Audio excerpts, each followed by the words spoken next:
Hi అండి, నమస్తే. Welcome to our channel voice of Lakshmi. Goteti Shanthi గారు రచించిన మాతృదేవో భవ అనే ఒక చక్కటి కథని ఈరోజు వినేద్దామండి. ఇక కథను మొదలు పెడదామా? స్వప్న, గుడ్ న్యూస్. నాకు 15 రోజులు లీవ్ శాంక్షన్ అయింది. మనం వచ్చే వారం బయలుదేరి తమిళనాడు, కేరళ వెళ్తున్నాం. హ్యాపీగా చెప్తున్న రవీంద్ర స్వప్న వైపు చూసి, అదేమిటోయ్ అంత మంచి న్యూస్ చెప్తే ఆనందంగా ఎగిరి గంతలేస్తా అనుకున్నాను. అలా పెట్టామేమిటి ముఖం అన్నాడు చిరాగ్గా. అది కాదండి, మీ అమ్మగారు మనల్ని చూడాలనుందని ఒక్కసారి రమ్మని మీకు చెప్పమని ఇందాక ఫోన్ చేశారండి. పాపం ఆవిడ మనల్ని చూసి ఏడాది అవుతుంది, బాధగా అంది స్వప్న. మళ్ళీ మొదలెట్టావా అత్తనామస్మరణ? పెళ్ళైన 2 ఏళ్ల తర్వాత మనకి దొరక 15 రోజులు సెలవు దొరికింది. నేనిప్పుడే మా ఫ్రెండ్ రఘుకి ఫోన్ చేశాను, చెన్నైలో వాళ్ళ ఇంట్లో దిగుతామని. అక్కడి నుండి మిగిలిన టికెట్లన్నీ వాడు బుక్ చేస్తాడు మనిద్దరికి. అమ్మ దగ్గరికి మళ్ళీ వెళ్దాం. నాకు అసలు ఆ పల్లెటూరు అంటేనే చిరాకు. ఒక్కరోజు కూడా ఉండలేను. అమ్మేమో ఆ పొలాలు వదిలి రాదు చిరాగ్గా అన్నాడు. పోనీ వెళ్లే దారిలో నెల్లూరులో దిగి 2 రోజులు ఆవిడ దగ్గరుండి వెళ్తే? ఆపు, అలా కాదు. ఈసారి మనం డైరెక్ట్గా చెన్నై వెళ్తున్నాం.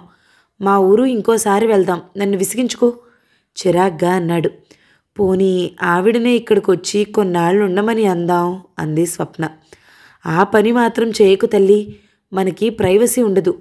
అదీ కాక వచ్చినప్పటి నుంచి పిల్లలు అంటూ గొడవ పెడుతుంది. ఇంకొక 2 ఏళ్ళు మనకి పిల్లలొద్దు, తర్వాత ఎంజాయ్ చేయలేం అన్నాడు రవీంద్ర. సరే అంది స్వప్న ఇంకెదురు చెప్పలేక. అన్నపూర్ణమ్మ గారికి రవీంద్ర ఒక్కడే కొడుకు. రామాపురంలో పొలాలున్నాయి. రవీంద్ర పుట్టిన కొన్ని నెలలకే భర్త చనిపోయాడు. ఆవిడ కొడుకును అన్నీ తనే అయి పెంచింది. కానీ ఆ ఊళ్ళో 5వ క్లాస్ వరకే ఉండటంతో 6వ క్లాస్ నుంచి నెల్లూరులో హాస్టల్లో ఉంచి చదివించింది. అతనికి మొదటి నుంచి ఆ పల్లెటూరంటే అంతగా గిట్టదు. సెలవుల్లో తప్పనిసరే వెళ్ళేవాడు, కానీ అక్కడ ఫ్రెండ్స్ ఎవరూ లేక బోర్ కొట్టేసేది. ఎలాగో గడిపి వచ్చేసేవాడు. వేసవి సెలవులకి మేనత్త వాళ్ళ ఊరికో, మేనమామ వాళ్ళ ఊరికో అమ్మని తీసుకువెళ్ళేవాడు. ఆవిడ మాత్రం ఓ 4 రోజులుండి వెళ్ళిపోయేది. అతను మొదటి నుంచి చదువులో మంచి స్టూడెంట్ అవ్వటంతో వెంటనే వైజాగ్లో గవర్నమెంట్ ఉద్యోగం వచ్చింది. 2 సంవత్సరాల క్రితం స్వప్నతో పెళ్ళయింది. పెళ్ళి, మనుగడువులు, తిరుపతి వెళ్ళి రావటంతోనే అతని సెలవులన్నీ అయిపోయాయి. అమ్మయ్యా, ట్రైన్ ఎక్కాం. ఇదిగో స్వప్న, ఈ సైడ్ లోయర్ బెర్త్ నాకు చాలా సరదా, అందుకనే నేను కావాలని తీసుకున్నాను. నీది ఎదురు లోయర్ బెర్త్ సామాన్లు సర్దుతూ భార్యకి చెప్పాడు. స్వప్న, నా బెర్త్ మీద కూర్చుందాంరా, అన్నీ చూడొచ్చు అన్నాడు రవీంద్ర. రైలు కదిలింది. ఇద్దరూ సరదాగా కబుర్లు చెప్పుకుంటున్నారు. ఇంతలో ఒక చంటిబాబుని ఎత్తుకున్న అమ్మాయి, ఏమండి మీరేమీ అనుకోకపోతే నాకు మీ సైడ్ లోయర్ బెర్త్ ఇవ్వగలరా? బాబుకి మోషన్స్, జ్వరం, నాదేమో మిడిల్ బెర్త్. రాత్రి వీడితో కూర్చోవాల్సి వస్తే ఇబ్బంది అవుతుంది రిక్వెస్టింగ్గా అడిగింది. అయ్యో బాబుకి జ్వరమా? దానిదే ఉంది, మీరు ఇక్కడ పడుకుందరు గాని అంటూ తనని అడగకుండా మాటిచ్చేసిన స్వప్న మీద కొంచెం కోపం వచ్చింది రవీంద్రకు. ఇంతలో ఎదురుగా కూర్చున్న ఒక పెద్దావిడ, జ్వరంతో ఒక్కతివే బాబుతో ఎందుకు బయలుదేరావమ్మా అని అడిగింది. 10 రోజుల క్రితం మా అన్నయ్య వాళ్ళ ఇంటికి మా ఆయన తీసుకొచ్చి దింపి వెళ్ళారు. నేను ఇంకా 4 రోజులుండే వెళ్దామని అనుకున్నాను. ఈలోగా మా వదిన వాళ్ళ అమ్మగారు పోయారని ఫోన్ వచ్చింది. దానితో నాకు తత్కాల్లో టికెట్ కొన్నాడు మా అన్నయ్య. పొద్దుట వీడికి కొంచెం జ్వరంగా ఉంది. సాయంత్రం నుంచి మోషన్స్ కూడా మొదలయ్యాయి. అన్నయ్య స్టేషన్కి వచ్చి ఎక్కించాడు. ఆయనేమో రేపు చెన్నైలో రిసీవ్ చేసుకుంటారు అంది దీనంగా. పర్వాలేదమ్మా, కంగారు పడకు, మేమందరం ఉన్నాంగా. దాదాపు అందరూ హామీ ఇచ్చారు. రవీంద్ర అయిష్టంగానే ఆ బెర్త్ ఇచ్చాడు. తాను లేచి పిల్లాన్ని పక్కావిడ చేతికిచ్చి సామాన్లు సర్దబోయింది. వాడు లేచి ఆవిడ ముఖం చూసి ఏడుపు మొదలెట్టాడు. తల్లి వెంటనే వాడిని తను తీసుకుని రైల్ జర్క్కి పడిపోబోయింది. ఆ అమ్మాయిని వారించి అందరూ తలో చెయ్యి వేసి ఆమె సామాన్లు సర్దిపెట్టారు. బాబుని జోకొట్టి ఆ అమ్మాయి వెనక్కి వాలింది. ఇంతలో పక్క నుండి ఇంకో రైలు వెళుతుంది. వెంటనే బాబు ఉలిక్కిపడి లేచి ఏడుపు మొదలెట్టాడు.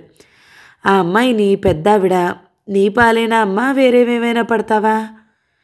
నేనే ఇస్తాను మొహమాట పడింది ఆ అమ్మాయి. మంచిదమ్మా, మా కాలంలో బాటిల్ పాలు ఎరుగుదువా మెచ్చుకుంది. రాత్రి భోజన సమయం అయింది. అందరూ బాక్సులు తీశారు. ఆ అమ్మాయిని అడిగారు.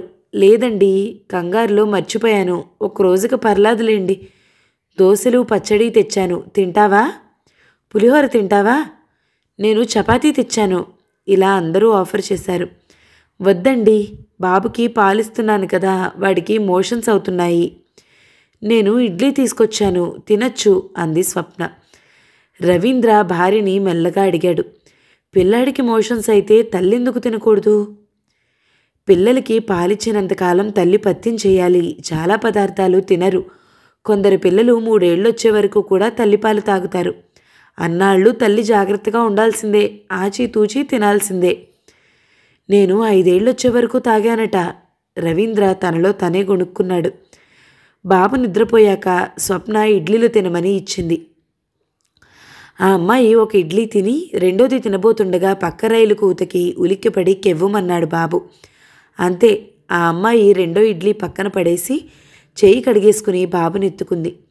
అందరికీ జాలేసింది. రాత్రయింది. అందరూ నిద్రలోకి జారుకున్నారు. మిడిల్ బెర్త్ పైన పడుకుని ఆ అమ్మాయిని చూశాడు రవీంద్ర. తన బాబుని భుజంపై వేసుకుని జో కొడుతుంది. అతను అలా చూస్తూ నిద్రపోయాడు. ఇంతలో ట్రైన్ ఏదో స్టేషన్లో ఆగింది. వెంటనే పిల్లాడు లేచి మళ్ళీ ఏడుపందుకున్నాడు.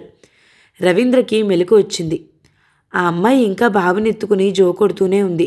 అయ్యో, మీరు నిద్రపోలేదా? అడిగాడు రవీంద్ర. లేదండి, వీడికి జ్వరంగా ఉంది, 2 మోషన్స్ కూడా అయ్యాయి బాధగా చెప్పింది. ఆ అమ్మాయిని చూస్తే జాలేసింది. ఈలోగా స్వప్న కూడా లేచింది. నేను కాసేపు ఎత్తుకుంటాను అని తల్లి చేతిలోంచి పిల్లాన్ని తీసుకుంది. బాబు మాత్రం తల్లిని విడిచి ఉండటం లేదు.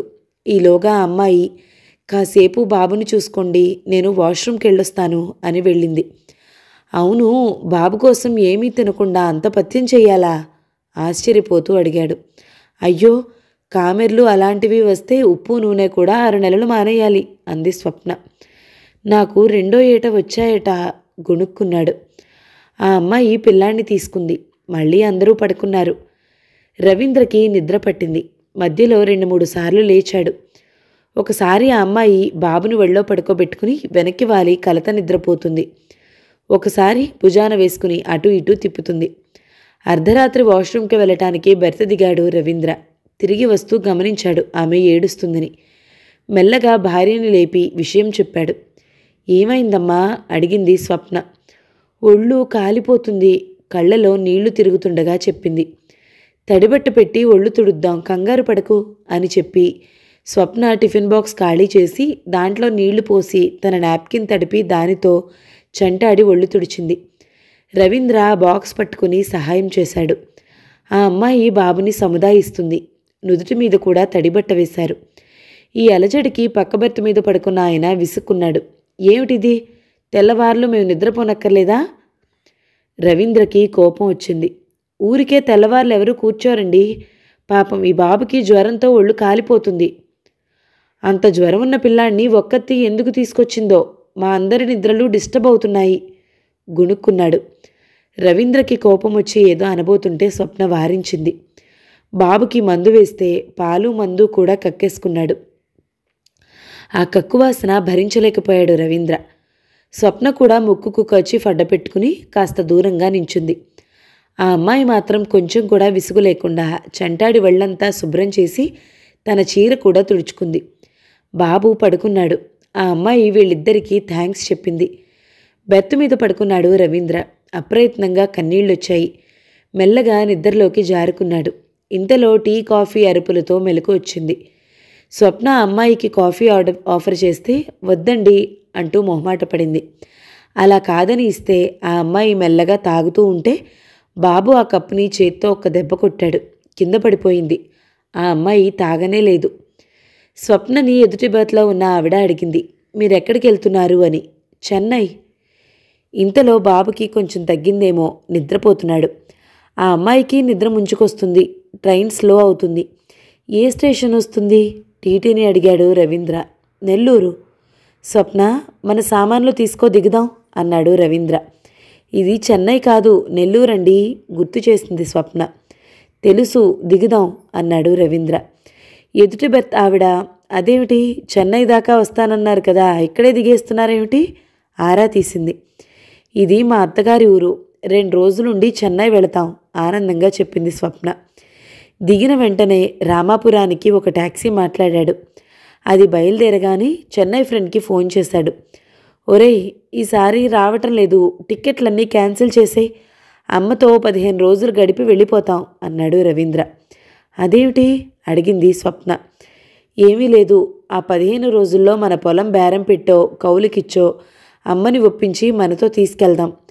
తర్వాత ముగ్గురం కలిసి చెన్నై ట్రిప్కి వెళ్దాం హుషారుగా అన్నాడు రవీంద్ర. మరి మీ అమ్మగారికి మన దగ్గర తోచదంటారేమో. ఏముంది, ఏడాదిలో ఒక మనవడిని కని చేతికిద్దాం, ఇక తోచకపోవటం ఏముంటుంది. ఏమిటి మార్పు ఆశ్చర్యపోయింది స్వప్న. ఏమీ లేదు, అమ్మని చూడాలనిపిస్తుంది ముక్తసరిగా అన్నాడు రవీంద్ర. నెల్లూరు అనేసరికి వాళ్ళమ్మగారు గుర్తొచ్చుంటారు అనుకుంది స్వప్న. కానీ తన కనువిప్పికి కారణమైన ఆ అమ్మాయిలోని అమ్మతనానికి మనసులోనే కృతజ్ఞత చెప్పుకున్నాడు రవీంద్ర. కథ సమాప్తం. ఈ కథ కనుక మీకు నచ్చినట్లయితే లైక్ చేయండి, షేర్ చేయండి, మంచి కమెంట్ చేయండి. మన ఛానల్ని తప్పకుండా సబ్స్క్రైబ్ చేయండి. Thank you so much for watching. నమస్తే.